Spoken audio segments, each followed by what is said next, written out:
Cuối năm 1788, gió Bắc nổi lên và bóng giặc phương Bắc tràn xuống như sóng dữ. 29 vạn quân Thanh áp sát Thăng Long, khói lửa cuồn cuộn. Dân chúng bỏ chạy trong kinh hoàng. Thăng Long run rẩy dưới gót giày giặc. Còn Tôn Sĩ Nghị thì kiêu căng, ánh mắt coi thường nước Nam. Tin dữ bay về Phú Xuân. Nguyễn Huệ đứng sừng sững, mắt lạnh như thép, tay siết chặt chuôi kiếm. Muốn tung cú đấm ngàn cân thì trước hết phải có tay lại. Ngô Văn Sở ra lệnh rút lui khỏi Thăng Long, bảo toàn lực lượng chờ thời cơ. Về đến Tam Điệp, Biện Sơn, dựng hào sâu, lũy cao, làm tuyến phòng thủ thép giữa miền Trung. Tại Phú Xuân, Nguyễn Huệ đăng quang trở thành hoàng đế Quang Trung. Ông khoác áo giáp rồi cất lời hịch vang sấm: đánh cho nó Trích Luân bất phản, đánh cho nó Phiến Giáp bất hoàn. Và rồi quả quyết, mùng 7 Tết ta sẽ vào Thăng Long mở tiệc khao quân. Chống trận dồn dập vang dền. Đại quân thần tốc bắt đầu hành trình 600 cây số trong 5 ngày đêm.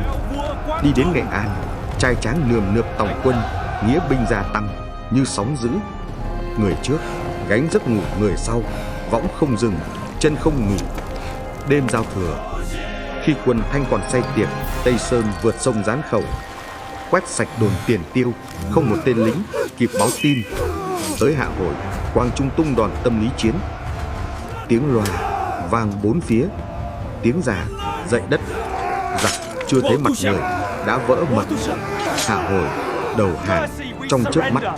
Mờ sáng mùng 5 Tết, sương trắng phủ mặt đất và trận quyết chiến định đoạt non sông bùng nổ. Tại Ngọc Hồi, voi chiến Tây Sơn lừng lững sông lên.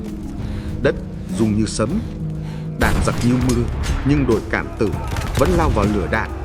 Tấm ván rơm tập nước dựng thành tường sống, ầm, cửa đồn vỡ tung.